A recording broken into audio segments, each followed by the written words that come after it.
आम आदमी पार्टी के सांसद संजय सिंह की जमानत मंजूर होने के बाद आम आदमी पार्टी के तमाम नेताओं को लग रहा था कि इस बार जब 6 अप्रैल को सुनवाई होगी मनीष सिसोदिया की जमानत याचिका पर राउज एवेन्यू कोर्ट में, तो उम्मीद यह है कि ईडी वहां पर भी दलील नहीं दे पाएगी और आखिरकार मनीष सिसोदिया भी जमानत पर बाहर आ जाएंगे। यही एक वजह है कि आपने देखा होगा कि जब संजय सिंह जेल से बाहर आए उसके बाद उन्होंने साफ तौर पर ऐलान किया था कि यह वक्त जश्न मनाने का नहीं है। लेकिन इन सब के बीच उम्मीद थी कि 6 अप्रैल को एक बड़ा जश्न आम आदमी पार्टी की तरफ से मनाया जाएगा। वो इसलिए क्योंकि संजय सिंह भी बाहर होंगे और मनीष सिसोदिया भी बाहर होंगे। मसला भी सेम था, दोनों पर एक जैसे आरोप थे, एक जैसी बातें थी। ईडी के पास न केवल संजय सिंह के खिलाफ बल्कि न केवल मनीष सिसोदिया के खिलाफ कोई ऐसा सबूत कि उनके पास से पैसा बरामद हुआ हो, जिसका आरोप लगातार शराब घोटाले का आरोप मनीष सिसोदिया पर लगता रहा। लेकिन यहां पर जब सुनवाई हुई राउज एवेन्यू कोर्ट में मनीष सिसोदिया की जमानत याचिका पर, तो ईडी की दलीलें काम कर गई और मनीष सिसोदिया को और कहा जाए आम आदमी पार्टी को तगड़ा झटका लगा है। आज यही खबर बताने जा रहा हूं कि ऐसे क्या मसले थे, ऐसा क्या मामला था जिसके चलते मनीष सिसोदिया की जमानत याचिका मंजूर नहीं हो पाई, यानी उन्हें जमानत नहीं मिल पाई और 18 अप्रैल तक उन्हें फिर से ईडी के हिरासत में भेज दिया गया है। नमस्कार, मैं हूं प्राज्वल गौतम और आप देख रहे हैं टाइम्स एक्सप्रेस। याद करिएगा, आपके अपने चैनल टाइम्स एक्सप्रेस ने दिखाया था कि दोनों एक जैसे मसले हैं, क्योंकि देखिए दोनों ही कथित तौर पर शराब घोटाले के मामले में जेल की सलाखों के पीछे थे। संजय सिंह की तरफ से जो दलील दी गई थी, उनके वकील की तरफ से जो दलील दी गई थी, उस दलील को सुप्रीम कोर्ट ने सुना भी था और माना भी था। आखिर में सुप्रीम कोर्ट की तरफ से इस तरह का बयान दिया गया था, या यूं कहा जाए ऐसा फैसला लिया गया था जिससे लगा था कि सुप्रीम कोर्ट की बेंच में मानती है कि संजय सिंह के कब्जे से कोई भी पैसा ईडी बरामद नहीं कर पाई। और यही हालत मनीष सिसोदिया के साथ भी है। अपने हाल ही के बयान में मनीष सिसोदिया ने कोर्ट के अंदर यानी राउज एवेन्यू कोर्ट की में खड़े होकर कहा था, जब उनकी जमानत याचिका पटल पर रखी गई थी, टेबल पर रखी गई थी राउज एवेन्यू कोर्ट के जज के सामने, उस वक्त उन्होंने कहा था ना मैं अब ताकतवर रहा, यानी ना मैं अब डिप्टी सीएम हूं, ना ही मैं प्रभावशाली हूं।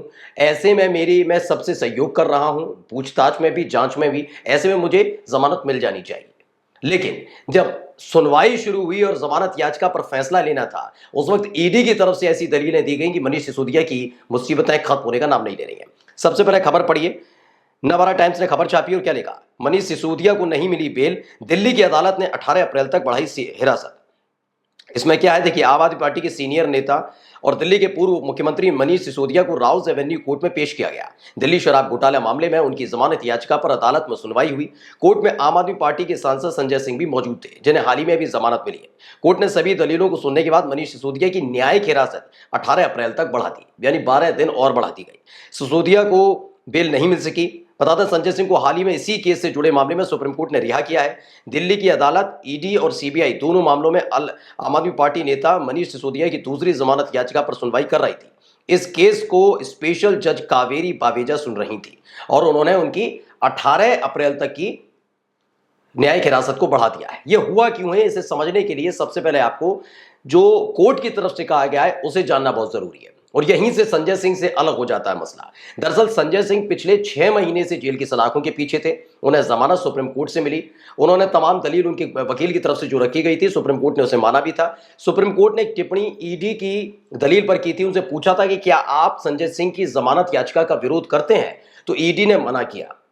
तब जज की तरफ से कहा गया अगर आप विरोध करते भी हैं तो हम पीएमएलए एक्ट के तहत संजय सिंह की जमानत याचिका पर विचार करेंगे। लेकिन साफ तौर पर ईडी की तरफ से मना कर दिया गया, हम किसी भी तरह का विरोध संजय सिंह की जमानत को लेकर नहीं कर रहे हैं, जिसके बाद उन्हें जमानत मिल गई। ऐसा ही लग रहा था कि मनीष सिसोदिया के साथ भी होने जा रहा है, लेकिन हो गया उल्टा। और क्यों हुआ है, कहां पेच फंस गया, वो मैं आपको बताता हूं। दरअसल मनीष सिसोदिया यूं कहा जाए ओवर कॉन्फिडेंस में आ गए थे। संजय सिंह की जमानत याचिका के बाद आम आदमी पार्टी के नेता और कार्यकर्ताओं को, बड़े बड़े नेताओं को, सांसदों को, वकीलों को, समर्थकों को लग रहा था कि जो संजय सिंह का मसला है उसी जैसा मसला मनीष सिसोदिया का है और आराम से उनको भी बेल मिल जाएगी। और इसी छटपटाहट में कहा जाए या यूं कहा जाए जल्दबाजी में उन्होंने चिट्ठी भी लिख दी थी। क्या लिखा है, मनीष सिसोदिया ने एक दिन पहले ही चिट्ठी लिखी थी। मनीष सिसोदिया ने एक दिन पहले ही दिल्ली वालों के लिए चिट्ठी लिखी थी, जैसे अरविंद केजरीवाल लगातार कर रहे हैं। चिट्ठी में जेल से जल्द बाहर आने की बात लिखी थी। उन्होंने कहा मैं जल्दी जेल से बाहर आ जाऊंगा।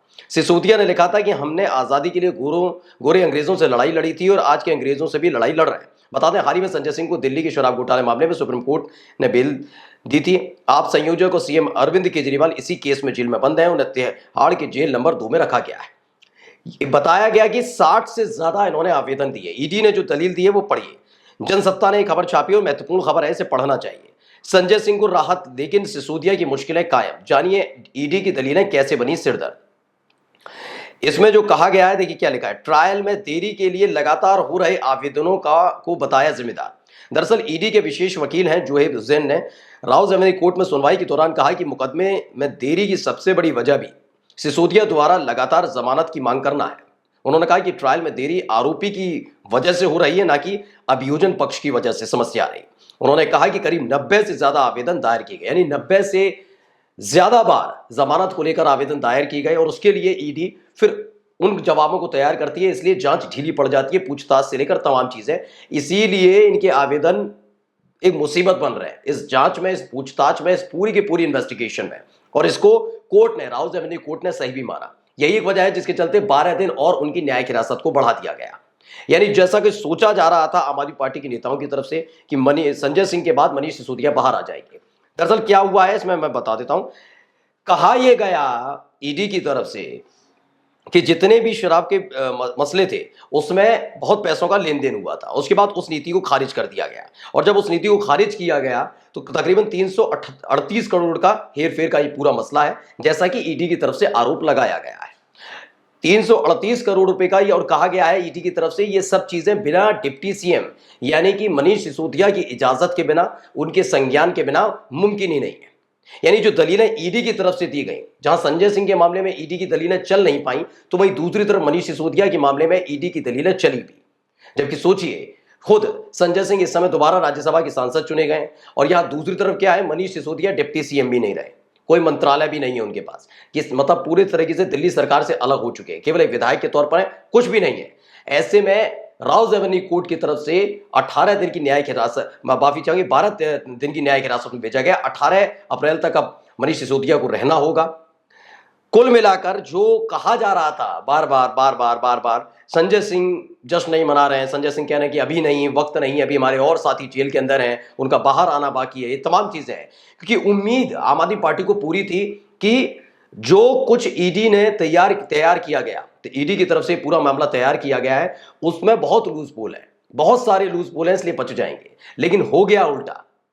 संजय सिंह की जमानत को लेकर ये इतने ज्यादा अति उत्साही हो गए कि ये समझ भी नहीं पाए कि मनीष सिसोदिया को लेकर क्या लूज पोल बचे हुए हैं। और यही एक वजह है कि मनीष सिसोदिया को करारा झटका लगा है, और ये आम आदमी पार्टी के लिए बहुत बड़ा झटका इसलिए भी है क्योंकि उम्मीद थी कि इसके बाद अगर मनीष सिसोदिया जेल से बाहर आते हैं तो अरविंद केजरीवाल के लिए नए सिरे से और इसी आधार पर केस तैयार किया जाएगा और उनकी भी जमानत याचिका को डाला जाएगा। लेकिन अभी मनीष सिसोदिया को झटका लगा है, इसलिए अरविंद केजरीवाल का जेल से बाहर आना थोड़ा मुश्किल नजर आता है। नमस्कार।